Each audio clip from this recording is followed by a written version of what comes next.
Well, welcome to the Michelle Kuo Podcast. Today we have a special guest, Alison Campbell, and she is going to be talking to us today about burnout.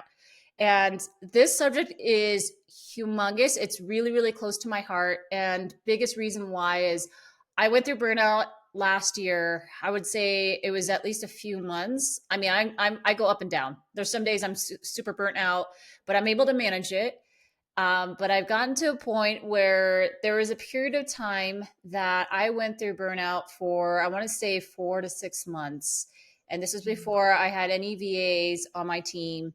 And I was doing it all. And I was at half capacity, barely making it through the day with my kids and barely working. So, want to welcome Alison to this podcast. And Thank you. yeah, no, I'm really excited about this conversation. And Me I know too. that workplace burnout really it affects about 77% of employees globally. So it's a huge epidemic. It's a problem, and hmm it's been increasing ever, I think, just significantly since we've been on devices, we've had social media. Just being online has really caused a lot of burnout, but we'll explore that a little bit more. Want to be able to give Alison just kind of a quick introduction about her background, and then we'll get into questions and just kind of her experience. So, Fantastic. Alison Well, Michelle, Campbell. Oh, go ahead. I was just going to say thank you, Michelle, for hosting me and having me today. I'm thrilled to be here and so excited about the work you're doing. So thank you for giving me the opportunity to come on and chat with you. Oh, yeah. No, for sure. We had a little quick chat previously, but I was like, this is such an important topic that I really, really wanted to have this conversation and have you on my podcast. So I'm super excited. Um, so Allison, she is a seasoned leader with 20 years career expanding finance, e-commerce, and HR technology. She is the founder and CEO of Unburned, a company dedicated to addressing burnout and fostering sustainable wellness for individuals and organizations. As a certified health and wellness coach, Alison aims to destigmatize burnout, offering tools, resources, and coaching to help people with businesses thrive. Alison's professional journey includes leading strategic initiatives, transformed executive cultures, and implemented innovative data strategies. Her experiences ranges from rebuilding e-commerce experiences to developing strategic planning rhythms and reporting for $1 billion employee recognition SaaS companies. Driven by a mission to create meaningful change, Alison combines her expertise in organizational effectiveness with her passion for holistic wellness, helping professionals transition from chronic stress to healthier, more balanced ways of working and living. So, welcome, Alison. As Thank you a so much. Yeah, Thank and I'm you. excited. I mean, the fact that you have been certified, you know, as a health and wellness coach, um, I don't know how many people go through that whole process, but I would love to dive into your past because I think that's really important to set the stage in terms of how you got started and maybe just kind of give us a little, maybe a story. I would love to hear about how did you get into kind of the position that you're in? What were you doing in the corporate sense? And what was kind of a personal story moment that shaped your view on burnout? Yeah. Yeah. No, I think, it's such an important topic, and I'm so passionate about having this conversation, really spreading awareness and as you mentioned, really destigmatizing all the feelings and thoughts associated with burnout. But, my story, it's not dissimilar from so many people who are, just every day doing their very best to hustle and grind and, check all of the boxes. So building that corporate career that we've all been sold is the way to reach some pinnacle, reach some place where we're supposed to have made it. And so, again, I started my career very energized and excited to do just that, right? So to climb the corporate ladder, to gain a ton of experience saying yes to opportunities as they came to me. As you mentioned, I transitioned industries from finance to branding and product development to e-commerce to HR tech. And, the through line through my career had always been, as I mentioned, saying yes, really being thoughtful and curious around how and where there were gaps, whether it was a very small initiative or potentially a bigger opportunity to propose something new. I sort of looked for white space to kind of fill in, hey, I think there might be an opportunity to try something different or refine a process. And I loved working. Like I really, really enjoyed building a career over almost 20 years. But I think the thing that we don't talk about is that as we continue to gain more responsibilities within the workplace, simultaneously, if you're a working mom, you are also gaining significant more responsibilities at home. And so I think the way that I was working when I was a younger professional didn't scale as my life became more complicated. And, I think that the things you mentioned are very much in play with burnout. So technology, expectations to be always on, to be super responsive, Yeah. our society that really glorifies hustle culture. So, move faster, do it better. Let's move as fast as humanly possible to get to the next milestone. Like these are all things that our society has lifted up for so long. I think sprinkling on a global pandemic where, so many of us, like the world ceased to exist the way we knew it in 2019. And so Yeah. many of us just dove headfirst into that collective trauma, like trying to keep the lights on professionally. For many of us, if you were a working parent, homeschooling kids during that time, being really fearful from a global health perspective, being fearful from an economic, will my job go away standpoint. And I think when you mix all of those conditions together, I don't think my experience is super unique. I think so Mhm. many of us have experienced burnout over the last several years, maybe once, maybe a couple of times. And so, I would say that as I'm talking to leaders, as I'm talking to folks across the world. I mean, that's the beauty of our of the and the benefit of technology today is that you get connected to folks, all over the world. Again, I don't think my experience is that unique, which also was a light bulb moment for me to say, you know what, I think I want to do something about this. So I can share more about that catalyst and that final journey, but let me pause there for a moment. Yeah. So it sounds like, I mean, kind of your experience going through rising in the corporate ladder. And a lot of people, and I can agree, like I've seen that. I know a lot of people can really resonate with that. But then on top of having a family, so it's you're increasing your duties at home. And when you put those together, and then on top of the whole global, with being online and everyone being super connected, and these I almost want to say they're almost exaggerated. I don't know if they're false expectations, but they're exaggerated expectations in we got to be moving faster. We got to be making more money. We got to be, working more hours. And it is that hustle culture. Yes. And everyone's just living up to these expectations. But at the end of the day, it's, I think burnout just starts to slowly creep in. And a lot of people don't notice those signs. And Yeah. so maybe for you, like what were the early signs of burnout? And what did you Yeah. overlook initially? Because I know that a lot of us can relate. Like I can relate. I didn't know what it Hmm. was until I could no longer work. And Yeah. so Until it was too late. yeah, Yeah. yeah. Yeah. I hit a wall, and that's where I was like I hit rock bottom at that point. So Yeah. what do you say are kind of signs that we should look out for the listeners? And yeah, what did you overlook initially, kind of not realizing it was burnout? Yeah, yeah. And so, the first thing I'll say is that burnout certainly looks different for everybody, right? So I can kind of give a high level overview of my experience and then some other things to maybe think about and consider in terms of am I having a burnout experience? But it's felt differently for everyone. My experience last year, I would say the biggest reflection point that is something I had to really sit with was the fact that I ignored it for so long. Mm, So my experience was totally being exhausted, like beyond just tired, like complete depletion. I'd get to the end of a week and I just needed to go to bed, and that was really tough. Like feeling like by the end of my work week, I couldn't even really be present with my family and my kids. I'd rebound a little bit over the weekend, but not being able to have Friday night movie night, super bummer. Like I was just so exhausted. yeah. I was having stomach aches, headaches, really just foggy thinking. And I kept trying to push through. I kept thinking, well, this is what every busy working mom feels like, right? This is just being tired. This is the life stage I'm in. And I really rationalized these feelings of exhaustion and even some of the fogginess and the headaches. I just thought after the next board meeting, I'll take a day off. Or Yeah. after we get through this next planning cycle, I'll take a couple of days off. By the way, I never took those days off, but you can't fix what is becoming chronic stress and complete overwork with a day here or an afternoon there. And so I think for me, my experience was this combination, this cocktail of all of these different signs and symptoms that I also ignored for a period of months.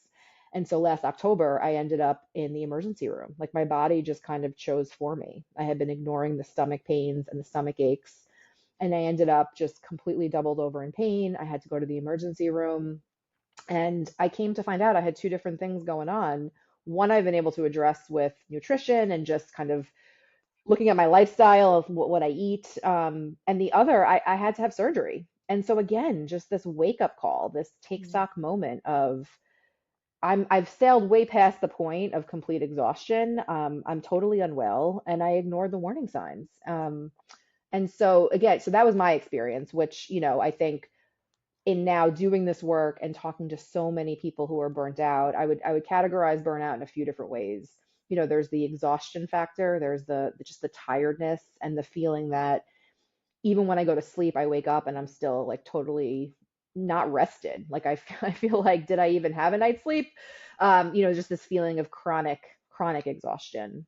There's a feeling, and I experience this a little bit too. There's a feeling of almost questioning if you're even good at your job anymore. Like you start to get into this cycle of, because you're overworking and pushing through and realizing, well, I have to do the next thing. Yeah. You're not at your best, so cognitive thinking is impacted, and you start to really question your own ability. And so it has an effect on self-worth.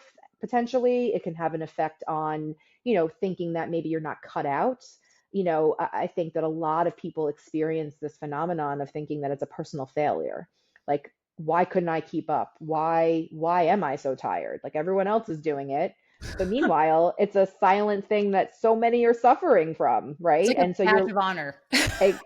and it really needs to not be. But, Yeah. I think that when you're thinking, I'm comparing myself, everyone else is doing, what's wrong with me? Again, it can feel super lonely, very isolating, and like it's a personal failure. And then I would say the other thing that I think gets experienced quite often with burnout, and this is part of the research, is that you start to get really cynical. So whether it's there's nothing I'm going to be able to do to change the outcome. You're cynical in the workplace. Yeah. You're maybe like over the meeting cadence. Maybe you're just really cynical all the time, even outside of work. Like you start to just, because you're irritable and moody and tired, like you start to lose it everywhere. And that, I'm saying that that's not coming from a place of judgment. That was also part of my experience. Like you're up to here all the time. You're overwhelmed and maxed out. And so these are all, it could be one of those things I just mentioned. It can be all of it, but these are sort of the signs and warning symptoms to look out for. It could be a sign of burnout. Yeah. So going back to you were talking about your story of burnout and how you had at the ultimate culmination of burnout, you basically had to go get surgery, and I mean that's kind of the extreme. Like that's an intense case of where you weren't listening to your body. I mean, and a lot of us do ignore those signs, right? We're ignoring our Yeah, bodies. We're yeah. ignoring all the signs. How many months do you think you were in burnout before it led to the ER visit?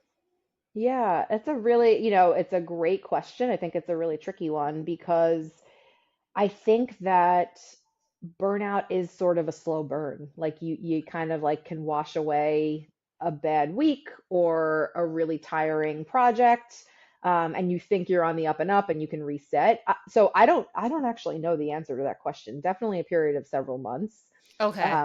because I know in my body for most of last year I just wasn't feeling right. Yeah. But I think most of us, right? It's unfortunately, I would say it's pretty common that most people, when you get to this stage of your career, have experienced burnout or some form of chronic stress overwhelm once, maybe even twice. And again, it is that slow creeping. It's sort of happening and simmering under the surface until it's urgent and potentially an emergency. And that doesn't necessarily mean a health scare where you have to go to the hospital, but it could mean I just can't take this job anymore. or I have no help at home and like I'm so overwhelmed that maybe I love my job and I really love the work that I'm doing, but like I just can't balance it all anymore. And we saw a lot of that happen during the pandemic as well, with people leaving the workplace because it was just simply too much. Yeah, I've seen a lot of people leave the workplace. I mean, having to manage your household chores on top of your kids, on top of all the schedules, and then work. And if you're working insane amount of hours, or even if you're not working an insane amount of hours, but you're just overwhelmed at work, the combination of the two really hit home pretty fast. And so Hmm. I can see where, a lot of us just ignore the signs, and I'm Yes. guilty of that too. Like I've gone through it. I probably have, at times. That's why when I say it's up and down, it's like I think I have little low, slow burn of burnout. And then other times I'm fine and I'll reset, but it's there. And mental, kind of just addressing the mental issue, like that's a huge thing. Like if your mental is not good, your physical will go downhill with it. Like if you're Yes. constantly questioning yourself, negative, it'll spill into your family life, but it also will spill into kind of just how you feel about yourself, how you take care Yes. of yourself, and then Yes. that actually will cause physical problems as well. So I think the mental and the physical are really, really, they're so intertwined that Yes. you, and a lot of people are just kind of like in mental mode. They're not thinking physically, like, how do I feel today? How am I doing? Do I feel Yeah. burned out? Do I feel tired? Do I constantly feel fatigued? Um, Yeah. so those I are think that's very really, true.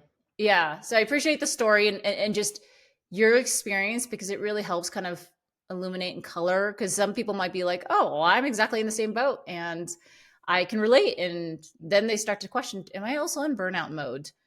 And I don't Yeah. know. Yeah, it's a very personal question that you have to ask yourself. I think, you just mentioned they are so interconnected. And it doesn't even necessarily mean that you are in burnout.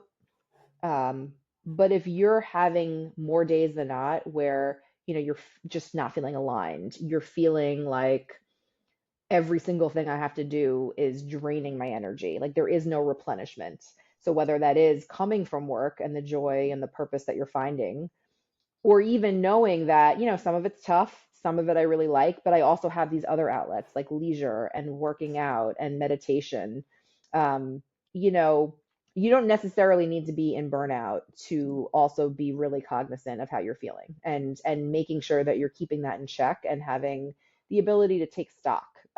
Noticing, to your point, how it feels in your body coming out of meetings, noticing where you're getting that replenishment and energy boosts, whether it's coming from work or leisure activities. And so I think these are all really important things to clock and really understand. It's not just about white knuckling it and getting through the day. It's like, Yeah. am I finding purpose, and am I really enjoying the way I'm moving through my days, my weeks, and my months? Yeah. Do you have any, just as we're talking about this, I'm thinking, do you have any actionable exercises that people can go through to really assess where they're at in their stage of life? Because you were talking about, you don't have to get to burnout to really be mindful of how your Yes. body is feeling. And what would those exercises be? Like, what are the questions you would ask? Yeah. What would be the things that you would be doing Yeah. to take note of whether or not your body is moving in that direction of burnout? Yeah, it's a great question. So I have a few different guides and tools that help sort of start that assessment process at the outset. I think we certainly would be having a conversation if we want to really tailor it. What are the goals and what are you feeling, for me to help kind of triage the type of resources we put around it. But generally speaking, I think the first thing that you can do is just reflect, like really take stock of how you're spending your time. Do you have rest? And so there's a series of questions, even at a very, very basic level, that I provided as a free resource on my website for people to just have that moment of reflection. And I often tell people it feels very counterintuitive when you are so maxed out and you feel like I don't have time to stop and sit down and think about how I feel or where I'm going to find more time in my week. I just have to keep going. The reality is that's a trap. You have to make the space to really bring awareness to the things that matter most. So one of the things I help people really identify is starting at a very, very high top level with values and big questions around why. You Mm. can't have 20 goals in a quarter. It's just not possible. So I work with people to really distill down what are the top priorities that you have, both personally and professionally, and we need to really prioritize and make some decisions around, getting those to 3 or 4. And then we have to break that down and think about, well, how are you spending your time? And does that align to the things that you're trying to achieve? Or do you feel like you're just in go mode? Like, are you just doing because it's on your calendar? Or is it sort of purposeful and with intention, helping you achieve what you sort of said you set out to want to do? And so, yeah, it starts really kind of mission level statement stuff, and then you kind Yeah. of work your way down to understand, how am I spending my time? There's a couple of things I can walk through in terms of a wellness audit. So really taking stock, in terms of multiple pillars and dimensions in your life, to see where things might be a little bit out of whack, and where we can make some adjustments. But it really does start with like the big why, and then being able to break it down and looking at how you're spending your time.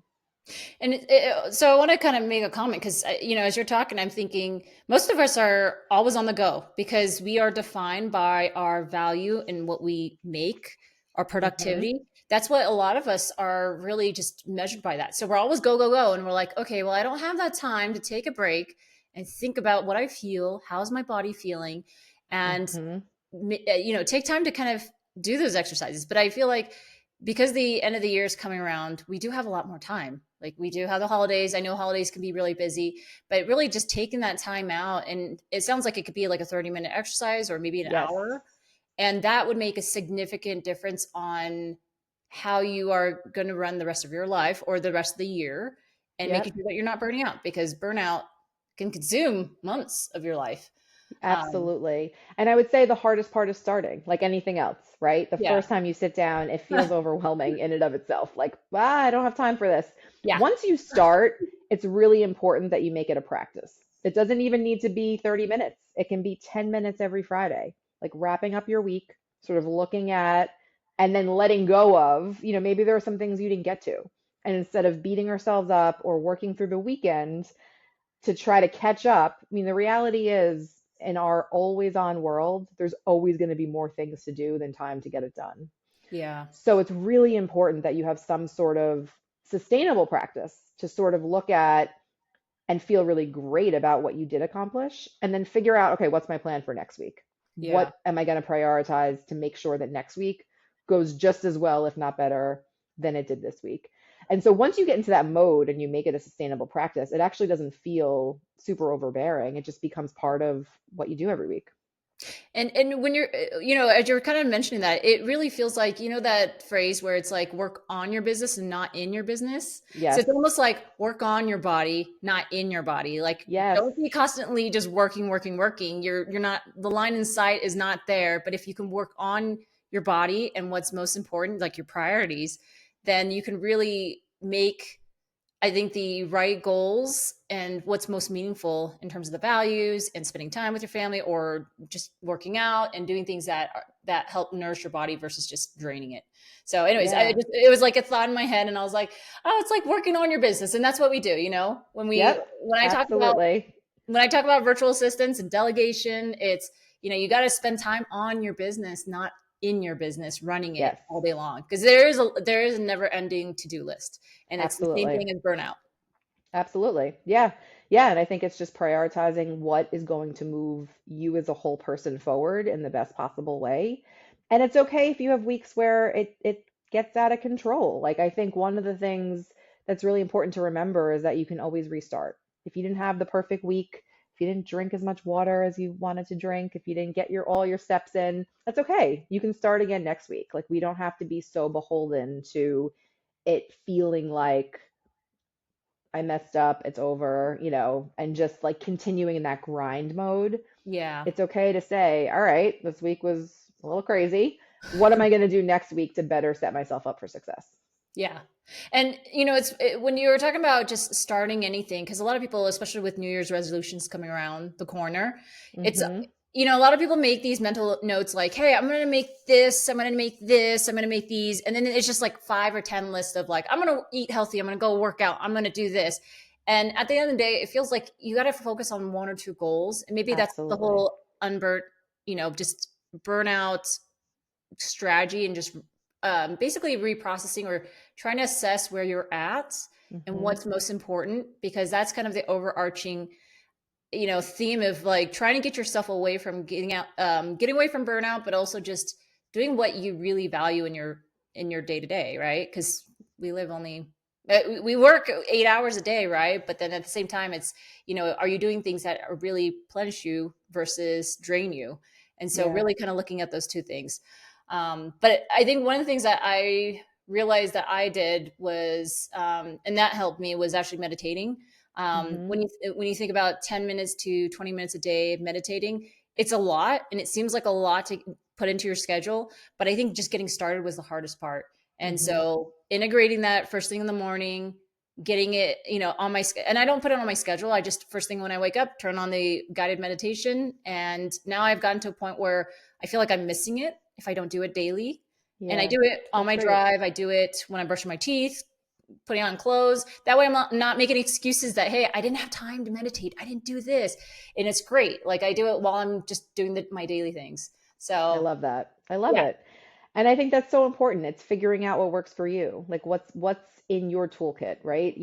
As simple as a 5-minute breathing exercise. That's always with you. You can do it's becoming in tune with your emotions, your feelings, and if it does start to feel like stress and overwhelm is creeping up, what can you do? Like what is that 5-minute practice to bring yourself back down?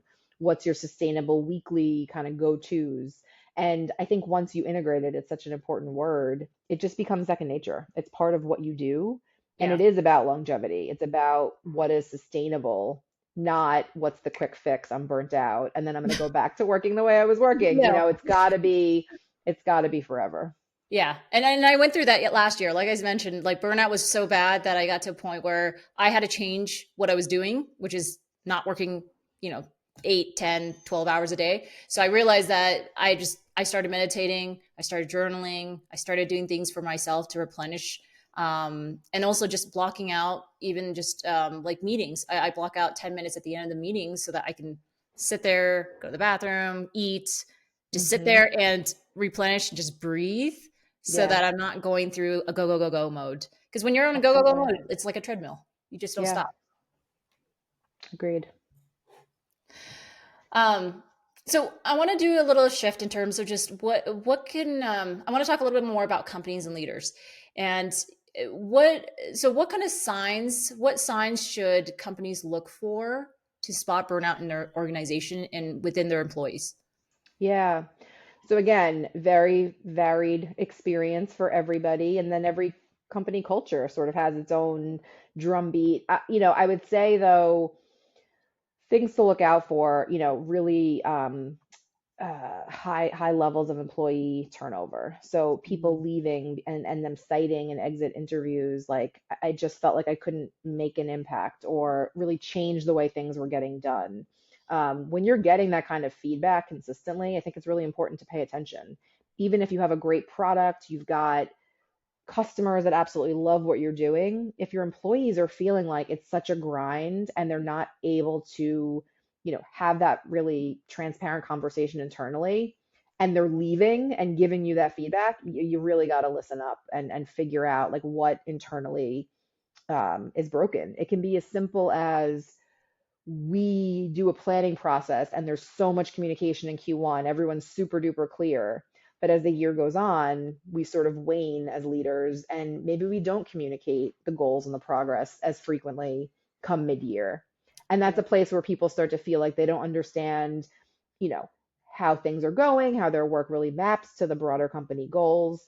And again, it's really important that you listen to that feedback and then figure out what you can bake back into your rhythms to shore those things up because it's not typically revolutionary. It's not like you have to overhaul the way things get done completely.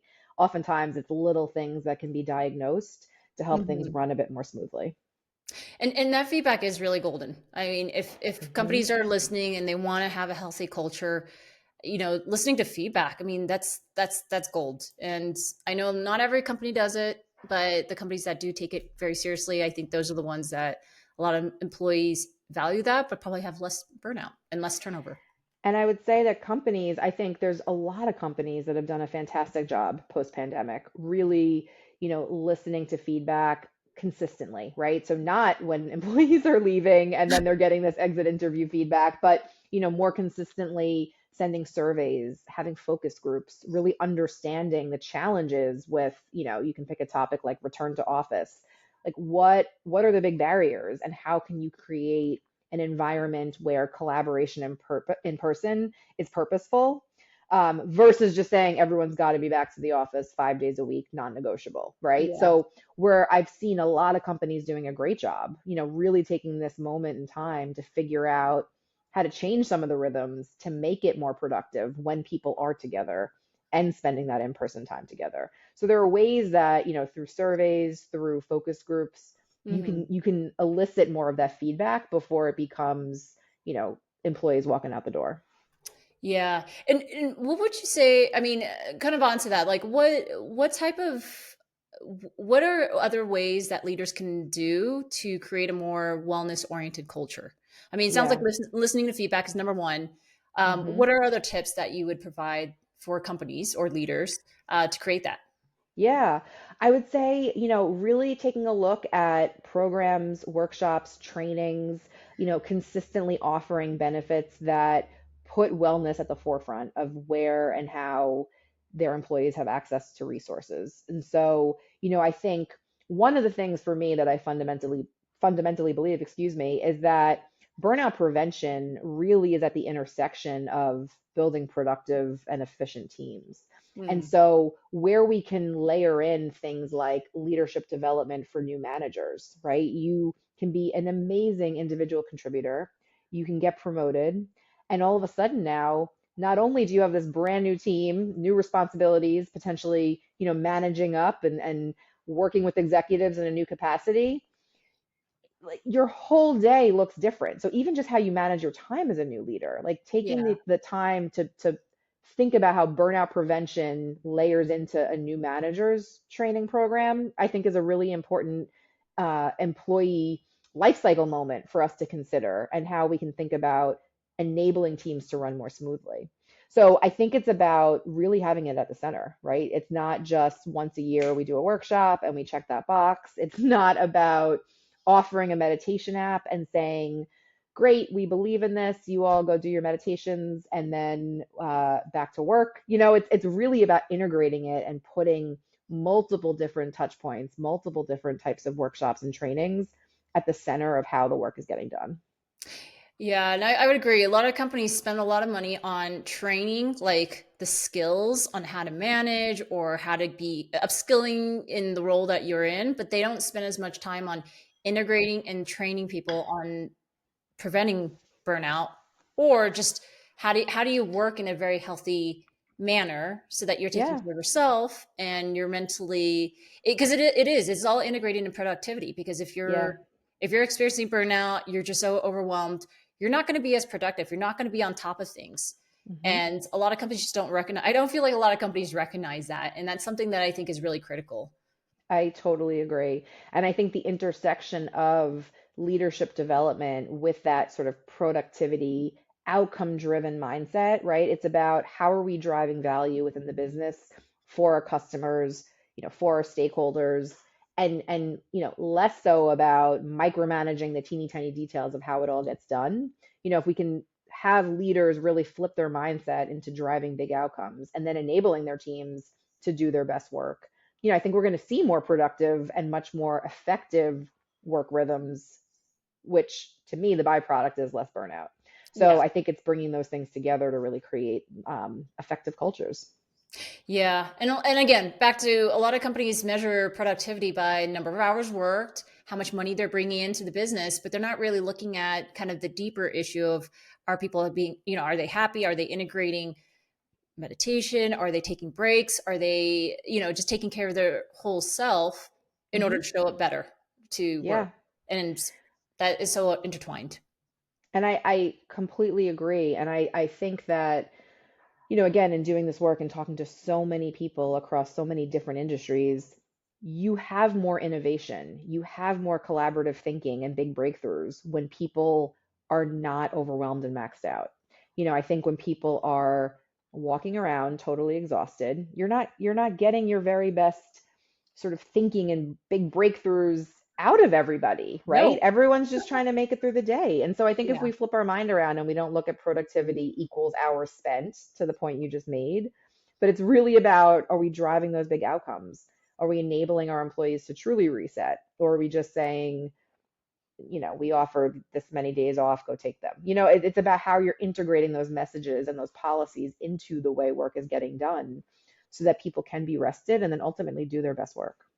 Yeah. And I do know that when as you're nearing burnout, you're probably in flight and fight mode. So Yes. you're not really thinking. It's that amygdala that's kind of on. It's your reptilian brain that's just running and you're doing. Hmm. So you're You're not really doing. thinking creatively. You're not in a space of like, oh, well, what about this? Let's try this. And so those breakthroughs don't happen very often. And people are Yes. just kind of running on a treadmill, Hmm. running themselves down. So Yeah, it's, absolutely. yeah, and I've experienced it too. So I know that it was the flight and flight, and I'm like, I can't even think. I can't be productive. I can't think creatively. Yeah, So that's the worst place to be. And yeah, you can get things done, but you're not able to think clearly. You're not going to be a strategic leader in that sense. absolutely. Um, so uh, I kind of want to talk a little bit about what solutions, and we talked a little bit about what solutions we can implement from a company standpoint, but also from a personal or individual standpoint.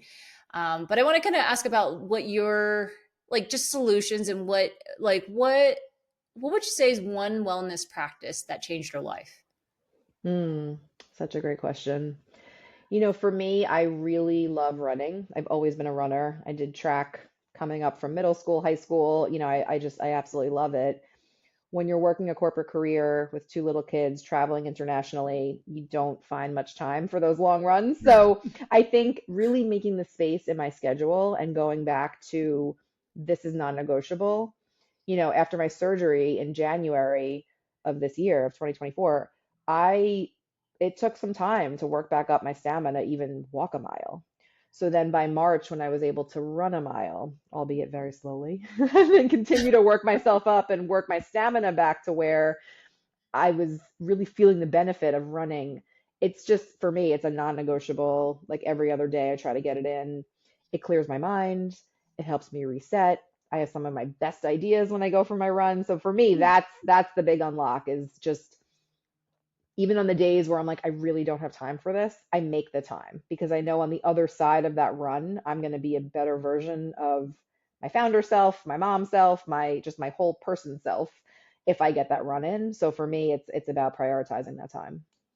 And would you say, I mean, does it have to be exercises or could it be an activity? Could it be, I'm just kind of thinking of like other ideas if Yeah. people are not active. I mean, because Hmm. I'm active, I ski almost every day during the work day. So kind of what you're saying is, I take that time off. It really helps clear my brain, my Yep. mind, but also I do have my best ideas there. I feel like it recharges my batteries, my spiritual and mental. It's such a blessing, and I make time. That is like a Yes. non-negotiable. I make time, and so Yep. I guess for the people who are not as active or don't have as much time, Yep. what would you suggest are like activities they could do that could nourish themselves Yeah. and just timing wise, like what are things that how much time should they take out of the day to do that? Yeah. I think that's a great question. It is such a personal experience, you kind of have to figure out and maybe go through some things where you're like, nah, that didn't work for me, to figure out, okay, what's in my toolkit? What do I need to make sure I'm doing every day or at least a couple of times a week to feel really well and balanced? I would say if you're really short on time, you can find things like free 5-minute breathing exercises or a 5-minute quick meditation, a guided way to get away from a screen. Now, I know if you're finding it online somewhere, obviously, you're still using maybe a cell phone, but walk away from your computer. Don't just do it and sit there for 5 minutes and say, okay, now we're back. Like take a step away, get a drink of water, and do the 5 to 10 minute exercise. I think for some people who are really creative, they love to draw or write. You mentioned journaling. That can Yeah. feel overwhelming and daunting, but for some people, they can sit there with that empty page and just let their thoughts kind of free flow. And they feel like, okay, I did a brain dump. I got stuff down on paper. That was a nice little break. And now I can go back. I feel a bit more recharged. So it's Yeah. about like trying different things, whether it is, I'm not a runner, but let me try a 10-minute walk. Let me go for a walk around my block today. Or finding a walking buddy at work, right? Like, can you carve out 15 minutes to get away from your screen and have a walking meeting, do a Yeah. conversation on the move. There's all sorts of ways that you can just try to find 15 minutes. I think the key is stepping away from that screen and taking a break from the mental to-do list and, sort of flowing from meeting to next thing and just giving yourself space throughout your day a couple of times to reset and to just Yeah. take a moment, take a beat for yourself. And I love that tip on you could even do the meeting taking a walk. Like you can do Mhm. it virtually as long as the person's fine with it and have a Yeah. walk while you're talking. And it's productive and taking a break for yourself Yeah. away from the screen. Yeah, I actually offer that for coaching. If you ever want to say, "Hey, I am wall-to-wall Zoom meetings all day. Can we transition our coaching call via Zoom on the go or our cell phone on the go?" Oh That's yeah. an option because I think it's a great way to multitask. It's a great way to have a conversation if you don't need the aid of looking at something on screen to Yeah. be able to walk and talk.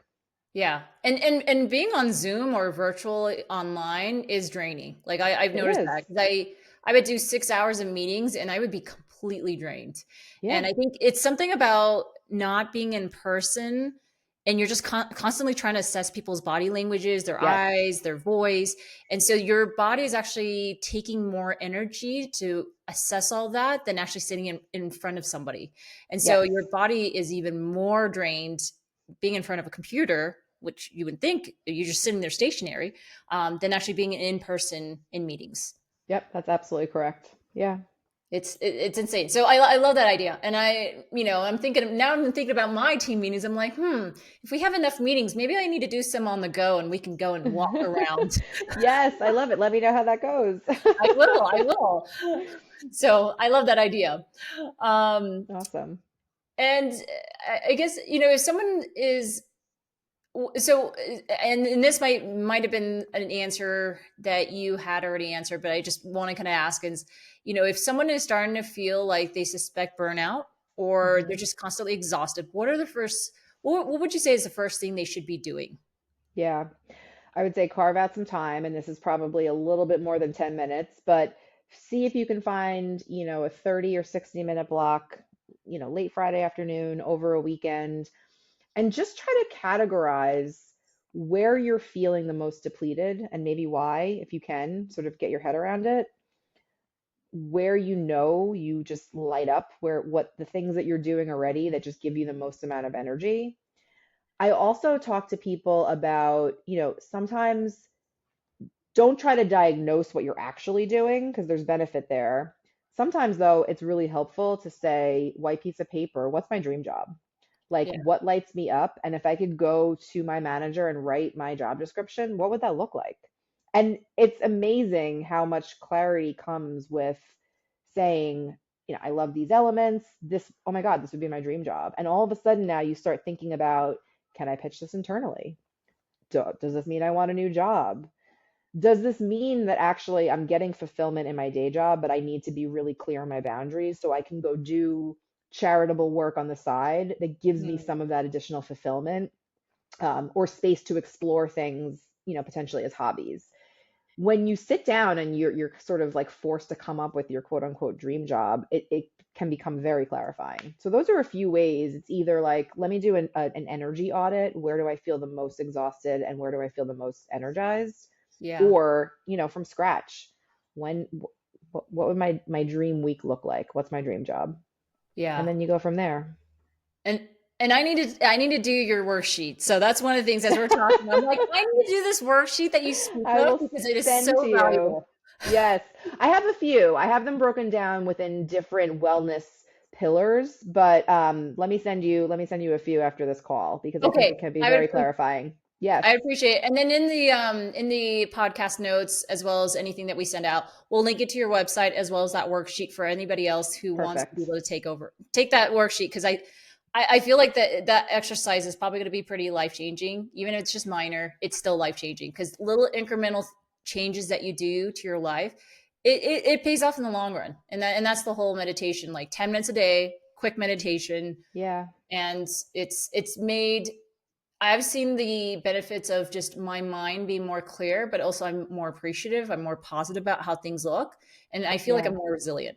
Yeah. If something bad happens today, I'm like, oh, that's just bad, but I'm overall a positive person, and I'm strong, and I'm worthy. So I don't really, it doesn't affect me as much. I love that. That's such an important byproduct of figuring out, what you need to be able to build that resilience and build that muscle that, things ebb and flow. You're going to have busier weeks. You're going to have weeks where you feel like everything's firing in all cylinders, but to be able to weather that and have the resilience, despite the highs and lows, I think is so important. So I love that. Yeah. And that's what I found that worked for me, as well as getting out. I e-bike or I ski during the winter. So Love I it. realized that is something that's an absolute non-negotiable for me, that I cannot not do in a day. So I have to do it. Um, Awesome. yeah. Yeah. So part of why I was saying that I'm not getting this being burnout is, this topic is such a close thing that I am passionate about. And part of our solution is, helping business owners, solopreneurs, and entrepreneurs kind of take things off their plate, so they're not constantly having a to-do list. And that's part of the Yes. whole virtual assistant. I So I love think that. we go kind of hand in hand. So it's actually a really great conversation to have. Yeah, Um, I agree. yeah. So I want to wrap up.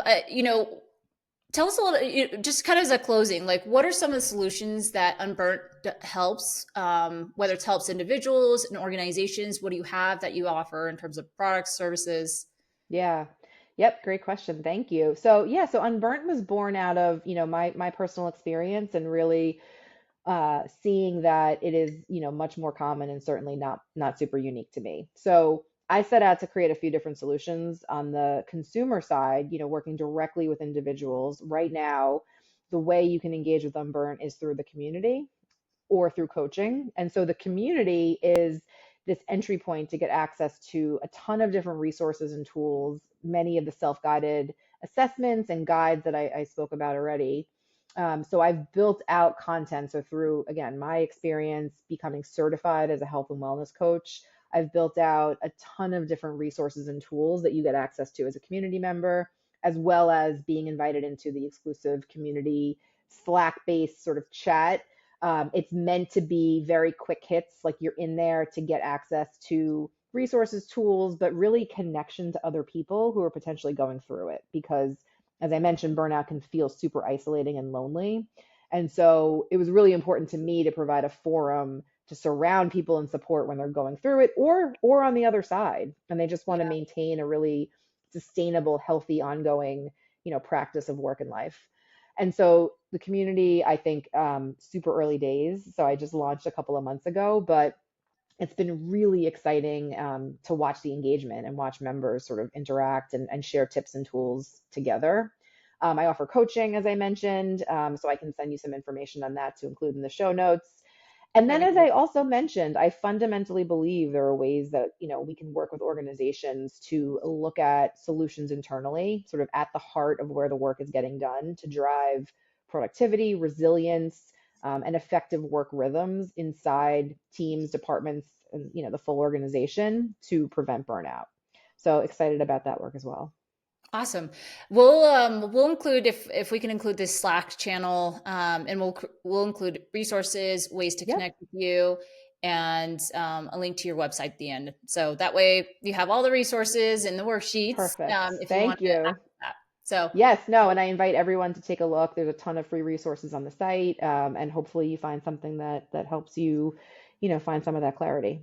yeah, yeah, for sure. And what would you say? What is the best way to reach you for listeners that are just stumbling upon this or listening to this, and they're like, "Hey, wanting to learn more." What's the best way to reach you?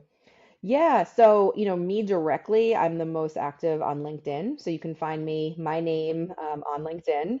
You can also find me at the website, so getunburnt.com, and you can send me an email at hello@getunburnt.com. Okay, awesome.